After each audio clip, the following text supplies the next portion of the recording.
Alors, très bien. Dans cette présentation, alors, on va voir donc, la notion de fonction conditionnelle, si également les fonctions logiques et ou. Alors, le rôle de la fonction si, donc, qu'est-ce qui permet donc de faire? Tout simplement donc, de tester sur une condition. Donc, si cette condition est remplie, est vraie, donc on va faire donc ce bloc d'instruction, donc cette opération, ou cette expression, ou cette formule. Sinon, si cette condition est fausse, donc on va faire donc, opération à efficacité faux. Donc, que ce soit une opération, que ce soit un autre test, que ce soit une formule, que ce soit une expression, donc c'est le même principe. On verra donc des exemples par la suite. Alors, c'est quoi une condition? Donc, alors, une condition, c'est tout simplement une comparaison de deux cellules, donc de deux expressions. Donc, expression 1, et vous spécifiez donc entre les deux expressions un opérateur de comparaison, expression. Alors, généralement, les opérateurs de comparaison sont figés, donc soit supérieur, supérieur égal, inférieur, inférieur égal, soit égal, soit différent, c'est inférieur, supérieur. Alors, des exemples, donc, je peux comparer par exemple la cellule A1 est différente de A2, A12 supérieur égal à 20, G15 inférieur égal à 0, etc. Donc, on verra de façon des exemples donc, concrets donc, par la suite. Alors, un petit exemple, donc, par exemple, vous souhaiterez donc calculer donc, soit la somme, soit la multiplication, donc le produit entre deux valeurs, donc B1, B2, quand il y a deux valeurs, on va tester, on va comparer. Si la valeur de B1 est différente de B2, on va faire donc l'addition. Sinon, on va faire donc le produit. Et on va affecter le résultat à la suite B3. Alors, bien, par exemple, vous avez la valeur 1, c'est B1, la valeur 2, c'est B2. Vous avez par exemple, vous pouvez spécifier ce que vous voulez comme valeur. Également, on va spécifier par exemple l'opération choisie. L'opération choisie. Est-ce qu'il a choisi l'addition ou la multiplication? Également le résultat donc, du calcul. Voilà.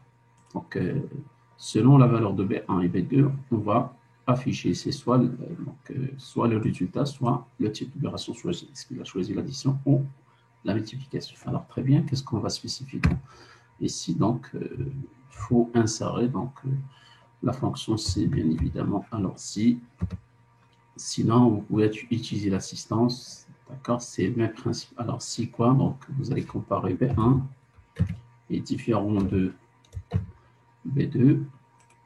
C'est ça la condition. Alors, si cette condition est vraie, qu'est-ce qu'on va affecter? Alors, on va affecter l'addition. Sinon, on va affecter la multiplication. Vous aurez soit le message, donc, soit l'addition, soit la multiplication. Alors, si je valide, voilà, donc on a 14 est différent de 12, donc il nous affiche donc l'addition, c'est correct. Sinon, je peux également affecter le résultat, en fait, c'est B1, le principe différent de B2. Qu'est-ce qu'on va faire? Alors, on va faire donc B1 plus B2.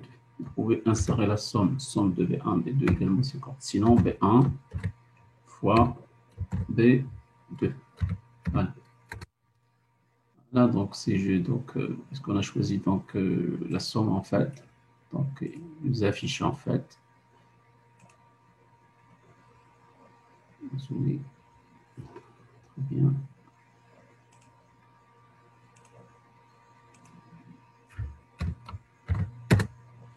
Voilà. Donc, la formule, la première formule, c'est annoté, c'est CB1 est différent de, donc on va faire l'addition. Sinon, on va faire, alors, c'est pour le type d'opération.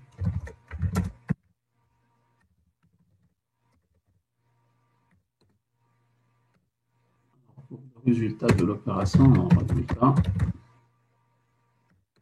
Donc, tout simplement, qu'est-ce qu'on va mettre évidemment comme formule? Tout simplement, ce qu'on vient de présenter en fait. Voilà. CB1 est différent de. Alors, je peux également, donc, alors, B1 est différent de B2, c'est l'addition, sinon la multiplication. Je peux également, remarque, je peux également mettre de cette façon. Alors, pour le résultat, par exemple, donc, je peux travailler avec la fonction somme également, c'est correct. J'avais donc la présentation de la somme et produit, etc. Sinon, le produit également, c'est correct.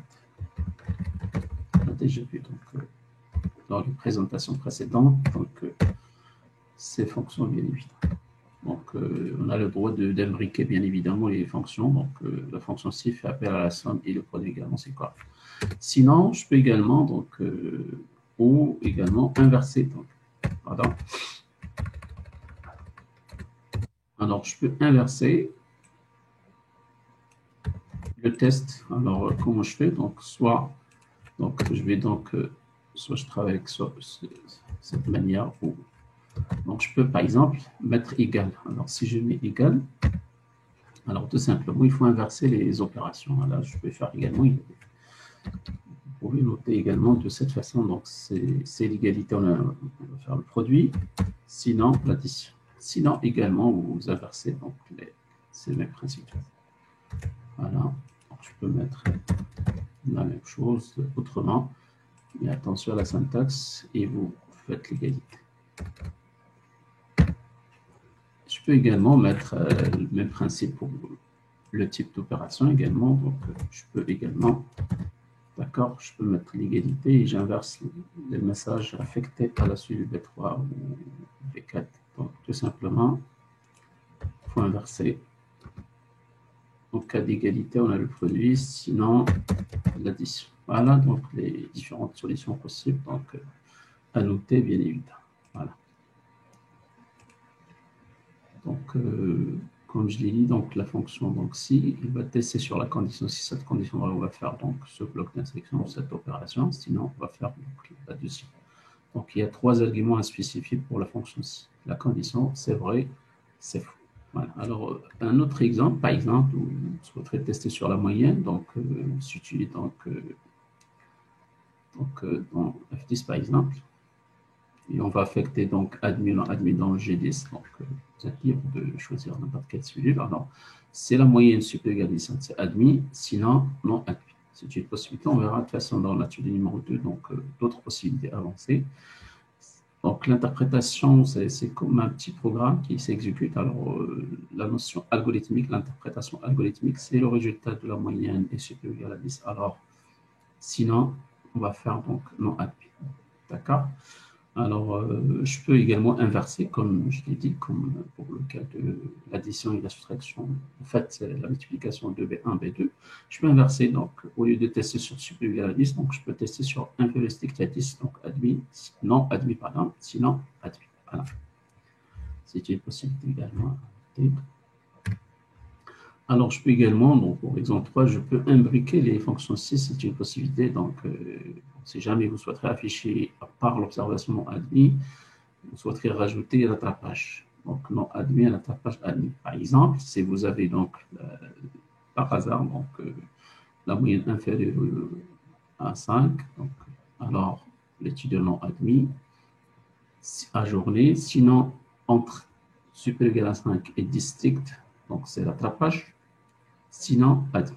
Donc, comment donc, on peut traduire donc, cette interprétation algorithmique? Alors, en Excel, tout simplement, c'est une formule de la fonction si imbriquée. Donc, vous mettez donc, tout simplement égal si. On verra dans l'atelier 2 donc, toutes les possibilités. Donc, c'est la moyenne inférieure stricte à 5, sinon admis, point virgule. Et faites appel, puisque vous avez également, il vous reste deux cas possibles. Donc, vous faites appel à d'autres, en fait, une autre fonction si. Si toujours la moyenne inférieure égale à, donc ici, donc le sinon de cette, c'est-à-dire supérieur égal à 5, ce n'est pas la peine de tester. Donc, alors, tout simplement, vous testez sur est-ce qu'il est inférieur strict à 10, donc c'est son rattrapage, Sinon, le sinon, c'est-à-dire la moyenne supérieure à 10, donc c'est Voilà, donc une possibilité. De toute façon, on va voir ça en détail. Donc, dans la, on va voir la solution dans la présentation.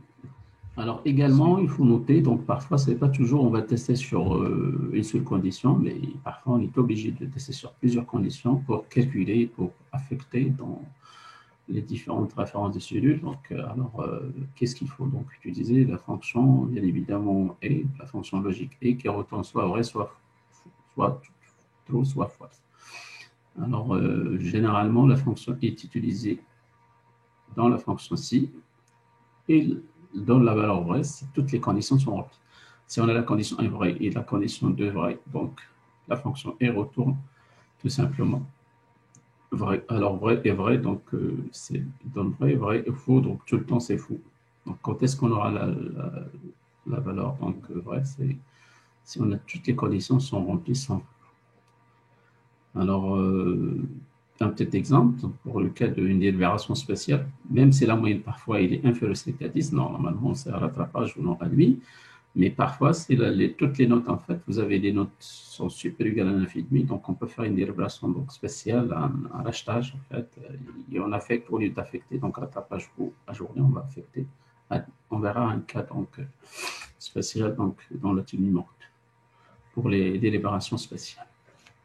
Alors, juste astuce, en fait, alors, à noter, donc tout simplement, le et, c'est tout simplement la multiplication. Si jamais vous avez l'ambiguïté, donc vous remplacez vrai par 1 et faux par ou false par 0. Alors, vous pouvez déduire facilement le tableau. Donc, 1 fois 1, ça donne 1. 1 fois 0, c'est 0. 0 fois 1, c'est 0. Tout le temps, c'est 0.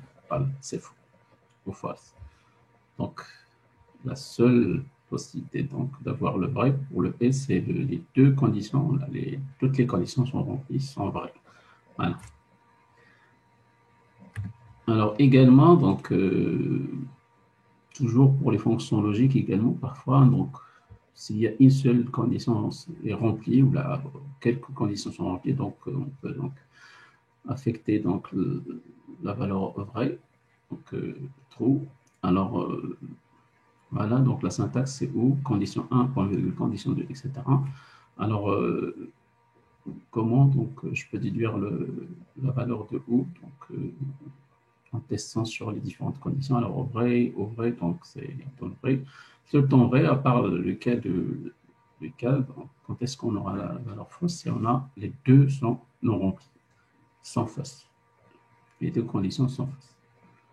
Donc, quand est-ce qu'on peut utiliser ça? On verra. Donc, de toute façon, il y a plusieurs possibilités donc, pour tester donc, en introduisant la fonction ou. Alors, par exemple, ici, donc, vous avez, pour le cas d'un concours, par exemple, même il y a des gens qui auront, donc, en fait, auront la moyenne supérieure à 10, mais malheureusement, ils ont une note, en fait, quelque part, donc, inférieure à 4, donc une note éliminatoire. Alors, c'est la moyenne supérieure, et je teste sur les trois notes que l'étudiant a obtenu donc inférieur à 4, alors c'est au moins une note. Alors on ne va pas affecter, donc normalement la moyenne c'est supérieure à 10, donc c'est admis. Alors on va affecter, donc c'est l'une des conditions est remplie, donc on va affecter non admis, note éliminatoire. Il y a des cas, donc si jamais vous avez donc listé pour un concours, etc., et vous souhaiterez afficher facilement, rapidement sur Excel, donc le résultat donc souhaité, donc vous pouvez insérer dans cette formule-là, donc et voilà, vous aurez donc facilement donc les observations donc à afficher pour chaque étude.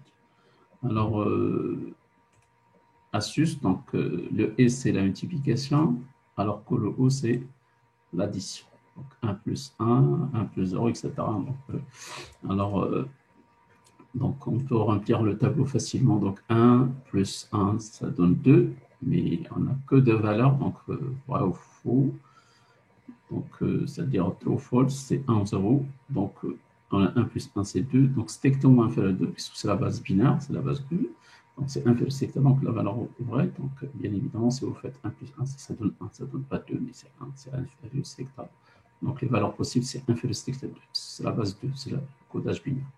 Alors, 1 plus 0, c'est 1, vrai. Donc, 0 plus 1, c'est vrai. 0 plus 0, c'est faux. Voilà, donc une manière pour déduire facilement, si jamais vous avez de l'ambiguïté, bien évidemment. Voilà, donc les différentes fonctions qu'on va voir donc, dans l'étude numéro 2, à titre opposé, on va voir des exemples. Donc, mettre en évidence la moyenne, les observations, etc. Donc, si jamais vous souhaiterez donc faire une délibération donc selon la moyenne donc obtenue, etc. Voilà.